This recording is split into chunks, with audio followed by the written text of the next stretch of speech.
Night City's gangs are wild, from the souped-up, hormone-pumped animals to the ultra-chromed-out, red-optic sporting members of Maelstrom. In this video, we're going to be taking a look at all 8 of the gangs from across Night City, exploring their origins, prominent members, and means of operation, whilst also assessing just how dangerous they are, and whether or not you ought to join them. So, without further ado, let's go through, in ascending order of dangerousness, the vastly different gangs around NC. Let's get to it. Down at the bottom, the least threatening, though potentially one of the best gangs to work for in Night City, is the Mox. Based around Lizzie's bar, and sitting somewhere between 200 to 250 members, the Mox was born in 2067 out of the riots which took place after the death of Elizabeth Borden, aka Lizzie, aka the woman whom this tech pistol is named after. She was known for fairness and defending her workers from violent clients. In fact, after one of her girls was abused and murdered by Tyger Claws in 2067, Lizzie killed 3 of the perpetrators with an axe and displayed them in front of the club, which led to her death later that night when the Tigers retaliated. However, following this, an uproar of riots took place across the city, predominantly targeting Tyger Claw businesses, and so Lizzie became a martyr, standing up against the oppression of larger, more tyrannical gangs. Her bar was renamed Lizzie's in her honor and guarded by a gang whose sole purpose was to defend vulnerable and oppressed members of society, such as sex workers. Now, whilst much of the gang's income comes out of Lizzie's bar itself, the Mox still exact a toll for their defensive services, much like other gangs in the city. Additionally, they do dabble in prostitution. Not in Lizzie's necessarily, but in some of their lesser-known digs around Night City. Now, of course, whilst the Mox tend to be a safer gang simply because they mind their own business, they are still not 100% safe to be a part of. Since their inception, they've obviously maintained a contentious relationship with the Tyger Claws. And should the far larger gang decide for whatever reason to attack in full force, there's little the Moxes could do to fend off such manpower. In fact, a prominent example of this can be seen during Judy's questline, where we wrestle power from the Tyger Claws based in Clouds, and hand the club over to the Dolts. Whilst not technically Mox, it's the same kind of deal, and when the Tigers retaliate, several of the Dolts fight back and pay with their life. Additionally, there are multiple points in the game where it's made very clear that the Mox lack the amount of power and resources needed to always take care of their own. Whilst they can afford a fixer for the Jotaro Shobo job, they have to rely on us, a solo, to carry it out. Also, for the occupational hazard gig where Anna Nox's cyberware malfunctions, sending her cyber psycho, we are relied upon, once again, to take her down. In fighting Anna, however, it's clear that on an individual basis, Mox members are still a definite force to be reckoned with many sporting specialized combat implants, as well as often a plasticky sheen to make them look like literal dolls. Not that they resemble anything like out of the Barbie movie though, often sporting copious Mox-related tattoos alongside clothing befitting of sex workers, which still allows for fluid movements in the event of combat. So, whilst joining the Mox should keep you protected from your average street thugs, dark alleys, and disrespectful customers, they are, without a doubt, the weakest and least territorial gang in Night City. Paradoxically, however, you may just find yourself safer with them than anyone else, provided you keep your head to the ground and don't go riling up any of the larger organized groups. Speaking of large, but certainly not organized, the Scavengers are some of the most numerous gangers in Night City. They pretty much are your average dark alley-based street thugs which I was talking about, based on the sheer number of street corners which they hang about in. And for the average citizen occupying Night City, particularly those in poorer neighborhoods, they are probably the gang whom you should be most afraid of. You see, the Scavs operate by a very simple set of rules. In a world where everybody is walking around with the sought-after commodities of cybernetics and functioning organs, people are money. Indeed, the Scavs really aren't afraid to get their hands dirty. These literal bottom feeders of Night City will drag whatever they can get their hands on out of sight, strip it of value, usually organs and cybernetics as I said, then discarding whatever's left, usually very little, will sell their spoils on the black market. If a Ripperdoc is ever peddling discounted cyberware, then odds are they've probably got a deal going with the Scavs. Good for the doc and the clients, but bad for the poor sod who wound up in the wrong neighborhood at the wrong time. A good example of this would be in the gig Last Login in Kabuki, where we find that the Ripperdoc Charles Bucks literally has scavs set up in his basement, stripping bodies for parts, for him to then sell upstairs. We can either make him pay for engaging in this revolting practice, or simply get in on the action and enjoy the discount ourselves. Want another example of just how evil these guys are? Well, have a listen to what Sergey, a member of the Scavs, has to say at the start of the Olive Branch gig. How'd you piss off the Tyger Claws? It was just a friendly misunderstanding. Sure. This man, he look normal, beard, brown shoes, nothing, breathtaking. And they also have little dog, Gospody. What kind of hitman goes around with dog? This misunderstanding involve you shooting him? It was worse. Much worse. I say too much already.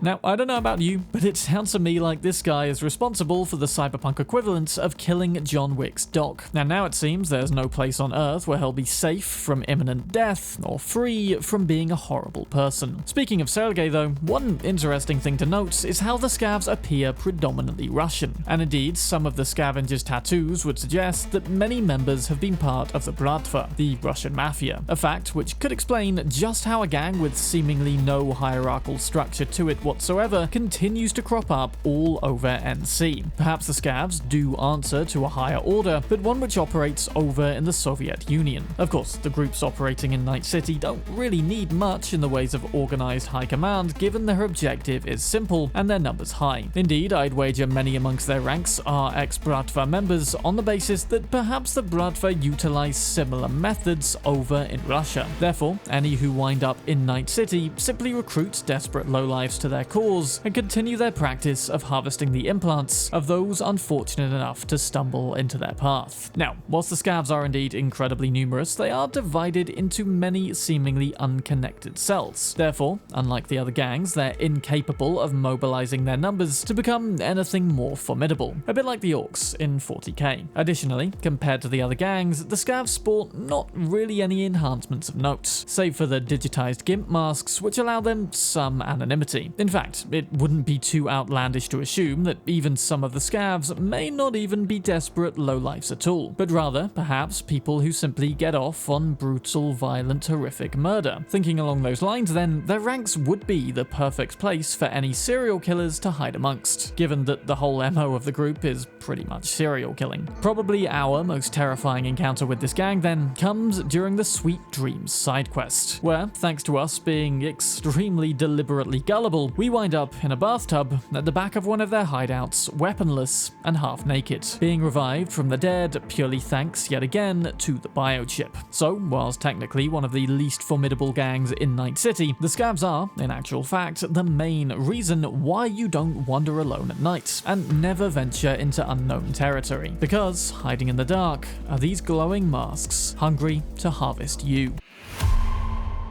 Our first gang of significant size and structure, 6th Street, operates with about 2,300 members, predominantly around the Santo Domingo district. Originally founded as an alternative to the subpar official police force, 6th Street was comprised of military vets from the Fourth Corporate War who merely wanted to keep their own streets properly safe. Noble beginnings, which of course devolved, like any other gang, into a hunger for power, as well as in this case, an overwhelming sense of self-righteousness. Nowadays, they force small businesses to pay them protection money and generally serve as a force for tyranny rather than a force for good. Robbery, extortion, and gun smuggling are all methods used by 6th Street in order to finance the gang, and their own personal take on law and order basically boils down to killing anyone who causes them trouble. Of course, being one of the larger organized gangs, the NCPD leaves 6th Street completely alone, and corporations don't tend to mess with them either. Provided they mostly stick to their turf, 6th Streets are free to terrorize the people of Santo Domingo as they see fit. Mind you, come the time of 2077, 6th Street have recently experienced a major shakeup which does somewhat alter the means by which they operate. See, under the command of previous leader Rick Morton, the gang frequently did deals with the likes of Militech and other corporations. However, their new leader, Will Gunner, decided that doing so undermined the freedom and patriotism upon which the gang was founded. Thus, he staged a coup, and we can find in several scanner hustles the bodies of Morton loyalists hosts who were taken down during this. I've covered them in my Santo Domingo gigs video, mostly. Now, Will Gunner reigns supreme,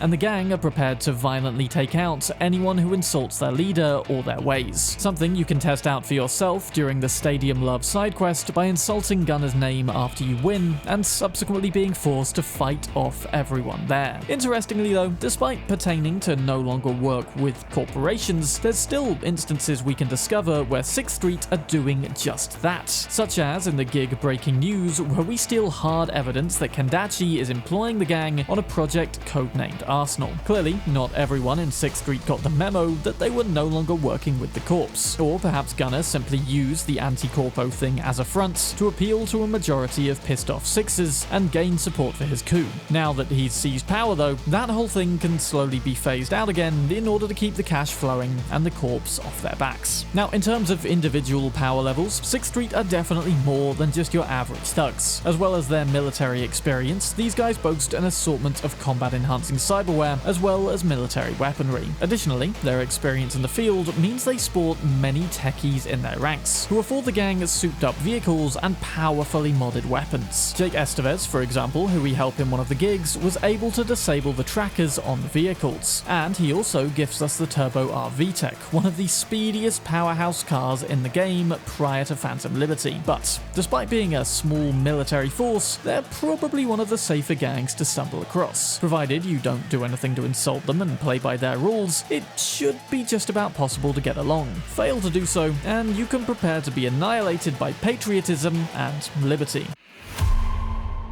But if we were to ask who'd win in a fight between 6th Street and the Valentinos, my money would be on Jackie Wells' former gang, if only based on the numbers. The Tinos sit at about 6,000 strong, so almost triple that of 6th Street, and they too boast various combat enhancements, though in this case, it's normally with a gold theme. See, mainly active throughout Haywood, the Valentinos is a gang steeped in Mexican tradition, with many carrying a Santa Muerta brooch at all times. She's basically the saint of death, and indeed, this long heritage and loyalty to tradition makes the Valentinos not only unified in and of themselves, but it also rewards them particularly strong loyalty from the local citizens who also share in that heritage. Indeed, local residents' loyalty to this gang is so strong that it's incredibly difficult for anyone to get information to damage the gang, simply because nobody will talk. Anyone who does betray the Tinos, though, is most likely met with a violent and gruesome death shortly thereafter. Such was the fate of Raul Franco, who sold out Gustavo Orta to 6th Street, which resulted in him escaping death, but his girlfriend winding up in a coma. Ironically, she was a Sixer herself, and not long after, that gang employ us to take out Gustavo once and for all in one of the gigs. It's a whole big tragic mess loosely based on Romeo and Juliet, which I cover in more detail in my Haywood gigs video. Now, despite all the symbolism and loyalty from the community, as well as the fact that Jackie used to be among their ranks, the Valentinos are still a gang, and far from an innocent one. Whilst they do dabble in plenty of legitimate business like restaurants and nightclubs, these are all no doubt partly for money laundering, covering up their more nefarious deeds such as smuggling, drug trafficking, robbery, and even murder. Trust me, you do not want to wind up on the wrong side of these guys. Though, much like 6th Street, so long as you treat them with respect and don't meddle in their affairs, they're certainly one of the more tame gangs. In fact, Heroes, aka Jackie's Ofrenda side quest, is one of the best in the game, with the majority of attendees at the service being Tinos he used to run with. We can share a drink with them and toast to Jackie, and we can even toast to him again later during the 5th column gig with the bouncer Ernesto Muno. There's certainly a big vibe of once a Tino, always a Tino amongst this gang. But although the Tinos follow much the same makeup as a traditional gang by the time of 2077, you may be surprised to learn the gang's origin. See, back in 2020 Cyberpunk, the Valentinos' sole objective was simply to seduce the most attractive women in Night City, with the challenge being to obtain the most unattainable women/women possible. That was it. They didn't have hundreds of shady practices in Haywood, shootouts on the streets, or do anything violent, save for maybe face off against the ire of a partner who found his girl had been stolen from under his nose. The gang would then meet every 3 months to compare the women they pulled. Just how they evolved from that to, well, what we see in the game isn't entirely clear, though evidently the prospect of pulling attractive women was enough initially to rope in quite a few members. Makes you wonder if compadre who was ever about that life. Anyway, back to 2077, and much like 6th Street, this gang is also one to carry out some shadier tasks on behalf of the corporations. In one of the earliest Hayward gigs, we're sent to take out Jose Luis, who's literally in the process of kicking off the 5th corporate war, planning to attack Arasaka inside Militech convoys, all in order to give the former corporation the justification to retaliate. So not only is this one of the most powerful gangs in the city by sheer number of members, it also plays a crucial, if secretive, role on the world's larger chessboard. That's a long way to come from a group of guys eternally on the pull.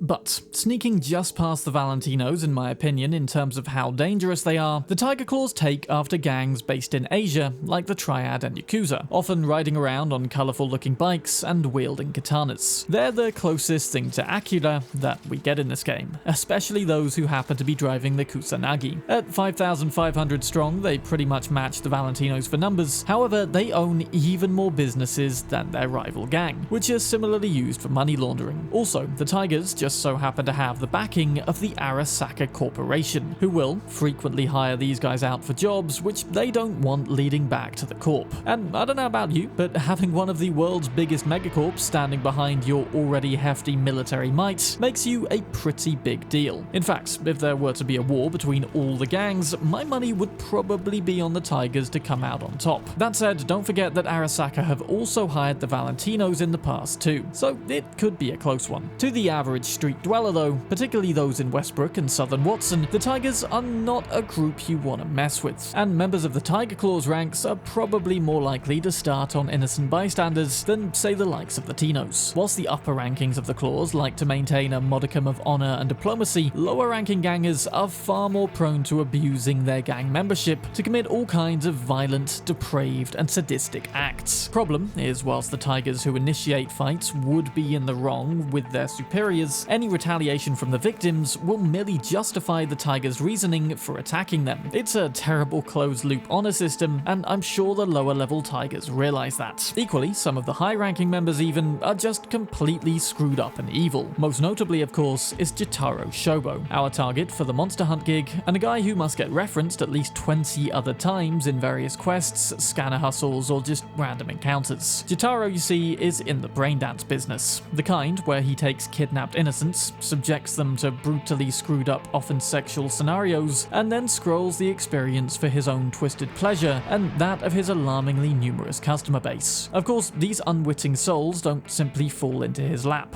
No, instead, through the other mentions of him in the game, we uncover an entire string of connections dedicated to carefully selecting victims unimportant enough in society for Jotaro to acquire without any backlash. That is, of course, until the mocks involve us and we take the guy down. For now, you can find many of those references in my Gig's Hidden Secret series, and perhaps one day I'll do a video entirely dedicated to the full story of Jotaro. We'll see. Another huge element to the Tyger Claw business though is the drug known as glitter, a highly addictive but equally deadly substance invented by a guy named James Reddington, aka 2077's Walter White, and the Claws have labs for producing this stuff in places like Little China. It's a fairly big operation. Additionally, the Tigers of course run Clouds, as I mentioned earlier in the video, just one of their many establishments no doubt partially used for money laundering, and one which we of course are particularly familiar with. In fact, it's here that we see some of the more business-like members of the gang, and whilst this guy may very well just brutally push Hiromi Sato's own katana through his chest if we side with Maiko, we still do ultimately cut a business deal and walk out of there freely, despite the fact we broke in the first place and took out several of their members, a crime which would normally result in heavy retaliation, possibly death. But since business comes first for these guys, they let that slide. On the whole then, the Tigers are certainly up there as a very formidable force, and no doubt more dangerous in terms of sheer numbers than the remaining 3 gangs I'm yet to cover. But whilst they do score some pretty horrible individuals amongst their ranks, I'd say on the whole they're still a somewhat honourable gang.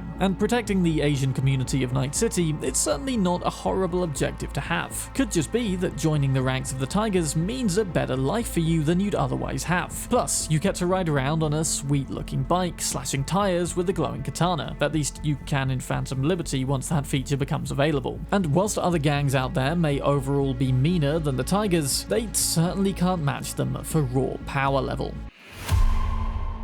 Labelled as the craziest gang in the city by Placide, an arguable statement, but we'll get to that, the animals are undeniably utterly mental. In a future where most people are obsessively jacked up with chrome, the animals prefer to take a more biological approach, injecting themselves with hormones to become, among other things, utterly massive. Although this often also means injecting themselves with literal animal hormones to become more like, well, animals. Indeed, many of these guys will also often adopt varying animal characteristics, such as animal skin or scales. Also, in their new Cyberpunk book named No Coincidence, which I've recently listened to, there's an animal in that who uses boar hormones and literally grows a tusk as a result. You can get the book yourself through my link down below. Of course, all of these hormone supplements contribute to making the animals incredibly aggressive, which secures them their place this high up the list in how dangerous they are to be around. Not only are they utterly jacked and able to kill you in one punch, they also have some of the hardest temperaments to control. All brawn and no brains means the animals really aren't the brightest tools in the box, and attempting to communicate via reason and logic likely won't be as fruitful as with some of the other gangs. One wrong word or just some shitty luck, and you may find it's an instant lights out. In fact, animal negotiation is something else which is explored in more detail in No Coincidence. Much like real animals though, this gang doesn't tend to hold specific large swaths of territory like the other gangs, and although they're about 3,000 strong in total, they tend to hunker down into smaller packs and occupy smaller areas such as the GIM or Triple Extreme Gym. Speaking of which, cage fights and melee combat in general is a favourite pastime for the animals, as you can imagine, and they easily dominate the world of boxing as seen through Beat on the Brat. Additionally, members of this gang commonly serve as bodyguards all around Night City, particularly in the fancier city centre venues. Thinking of joining? Well, as appealing as being utterly jacked may sound to some, the methods taken to achieve this obviously pose some serious health risks, and no doubt life expectancy within the animal gang is more in line with, well, animals. And not turtles or elephants, I'm talking more dogs and horses. In fact, horse hormones are actually one of the most common ones used to give the animals this kind of build. We also see multiple times throughout the game that the animals use a skin-numbing anesthetic known as lidocaine mixed with several other ingredients to brew up a cocktail known as juice, a key component in getting this particular build. However, as we can find through shards in the game, juice comes with several drawbacks, including, but not limited to, permanent erections or enlarged breasts, increased body hair, serious acne, kidney scarring, uneven muscle growth, prostate cancer, and finally, liver failure. So short-term gains for longer-term issues. How animalistic. Overall then, this gang is the brawniest bunch in Night City, and defo the one you'd stand the least chance against in a purely physical confrontation. Luckily, their animalistic nature makes them far too disorganized to conduct higher levels of crime, though they are of course still highly dangerous due to both their strength and their temperament.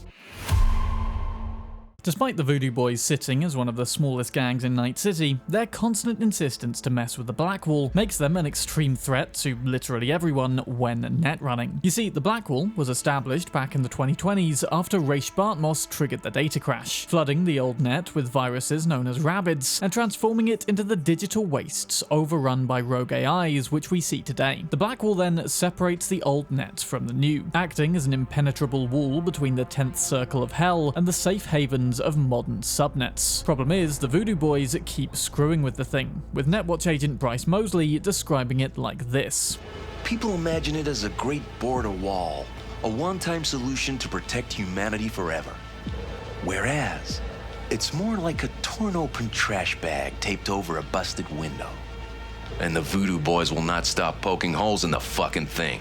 So yes, the Voodoo Boys are way up here in terms of danger level, proving that it only takes a small number of dedicated individuals to pose a serious threat to the entire world. But let's backpedal a second to explore who this gang actually are. Operating mainly in one small abandoned N-cart station in Coastview, the VDBs are a gang steeped in Haitian heritage, only admitting into their ranks those of Haitian origin. Whilst they started out as drug dealers and violent terrorists in the early 2000s, the current iteration of the gang was born back in 2062, when Haiti was utterly destroyed thanks to climate change, a plot point that's sadly crossed over into real life lately. And from the ashes of that destruction, the Voodoo Boys as we see them today were born, taking up the mantle to protect the refugees and keep them safe, establishing themselves in Pacifica mainly due to the lack of police presence there, meaning their underground operation is less likely to be disturbed. The way they seem to go about this goal though is by procuring whatever forbidden knowledge they can get their hands on via the net. Whether to sell the tech or merely use it to accelerate their own technological goals is unclear, but it's they who are responsible for hiring Evelyn to organize the game's heist, wanting the biochip with Silverhand's engram in order to contact Alt Cunningham and open the door to Beyond the Black Wall, a goal which, depending on our decisions in the game, they might actually be successful in achieving. They are also the ones though responsible for Evelyn's downfall after she outlived her usefulness. And this is a common practice of the gang in general, to use outsiders to do their dirty work, promising them money or whatever else they desire, before actually rewarding them with death or perhaps worse. They do the same to us during the main quest in regaining control of the GIM, using us as a Ranyan, aka a floor rag, to be discarded at the end. Further examples of this include Shiva, a VDB wannabe who was promised entry to the gang after doing a job, as well as Zion Wild, a solo, like us, who after completing a job for them was turned cyberpsycho, his brain flooded with voodoo imagery, sending him on a killing spree to appease the voodoo gods. If it's not clear by now,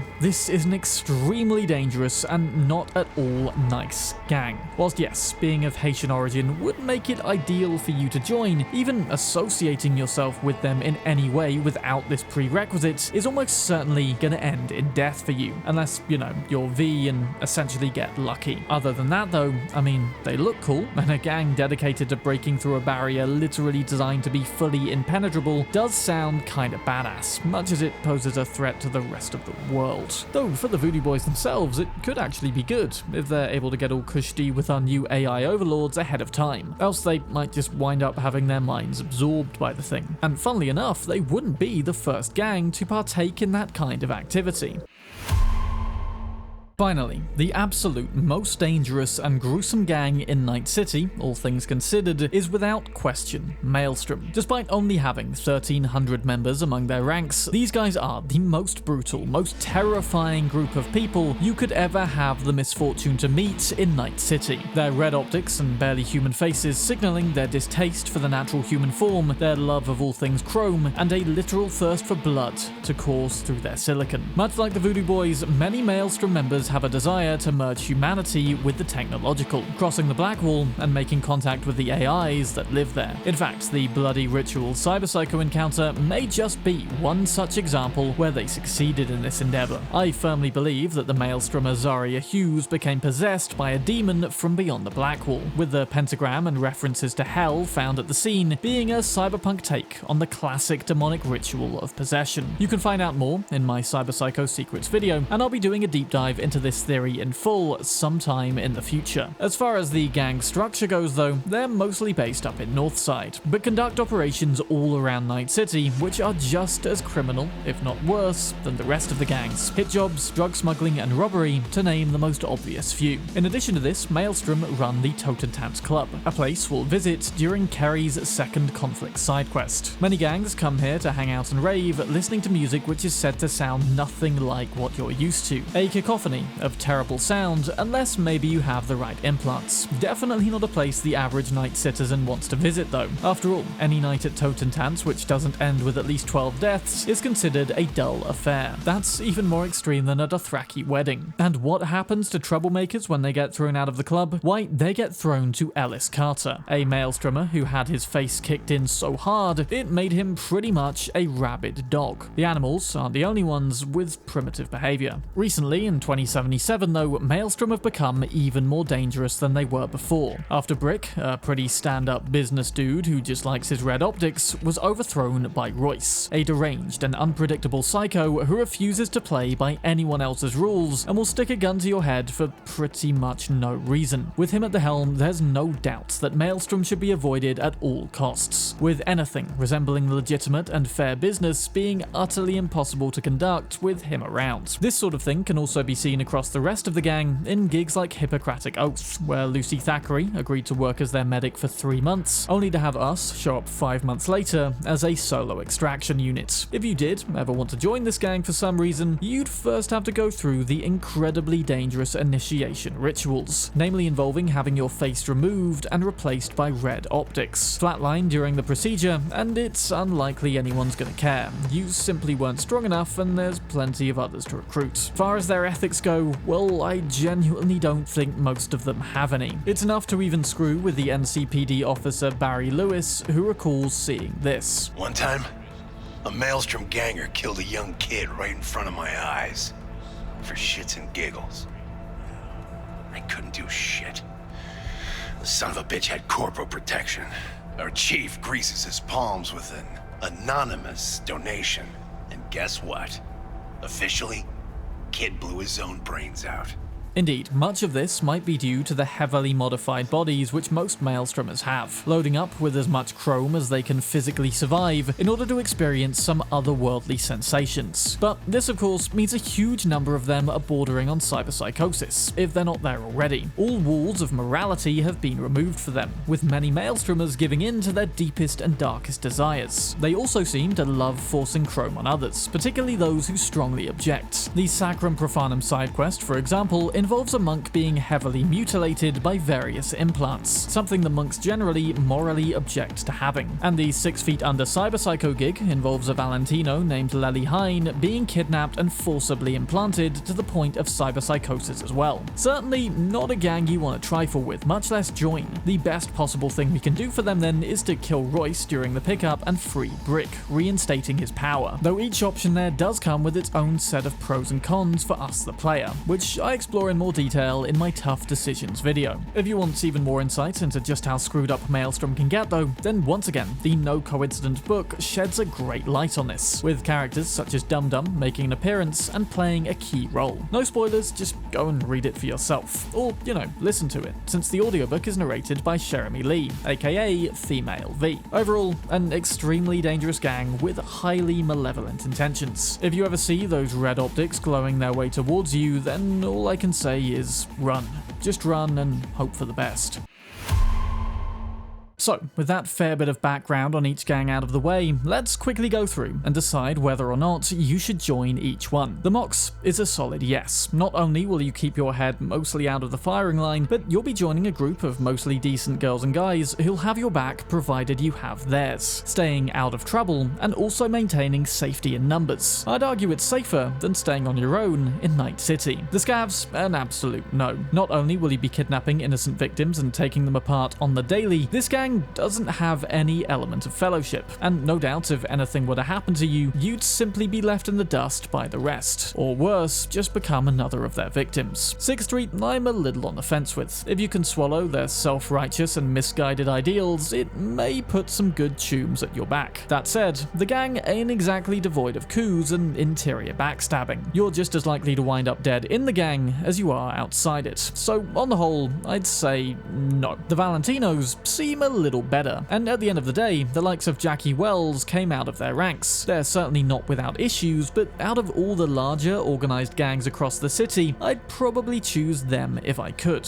Another thing with a lot of these gangs is they often require a predetermined heritage, so the possibility of whether or not you can join will vary from person to person. Similar deal with the Tigers then. They're definitely a cool gang to run with, though they'll probably have you committing a lot more dangerous and cruel crime than the other big gangs. On the whole, I'd say don't join them. Same of course goes for the Animals. Even if you're a major gym addict, joining these guys probably means you won't live long enough to really appreciate your newfound gains, what with all the hormones they take screwing up your body and your head. Voodoo Boys has to be a very solid no as well, unless maybe you're of Haitian heritage. Any attempt to join or even work with them without that will probably result in definite death for you, so don't go for getting that. Finally, Maelstrom. Absolutely and unequivocally no. Unless you have a burning hatred of all humanity and a desperate desire to shuffle off this biological coil, joining Maelstrom is a terrible idea. Yes, you'll experience a bunch of otherworldly sensations like nothing you've ever sensed before, but it's highly likely you'll also lose all semblance of yourself along the way. Now, I'd love to hear your thoughts on this, so please comment below your favourite Night City gang and why. That's not necessarily the one you'd most want to join, but perhaps the one you'd like the appearance and lore behind the most. Despite being utterly awful, for example, you can't deny that Maelstrom do kind of look cool as hell, from a safe distance or behind unbreakable glass, that is. So remember, no gang in Night City really ought to be trifled with each serving as a force to be reckoned with in their own respective manner. As always, I want to give a huge shout out to the supporters over on Patreon who give me the freedom to make the videos I want to make for you guys. You can donate for as little as £1 a month for your name in each video and early access to content. So finally, thank you for watching. I'm Bram, and I'll see you soon in another video.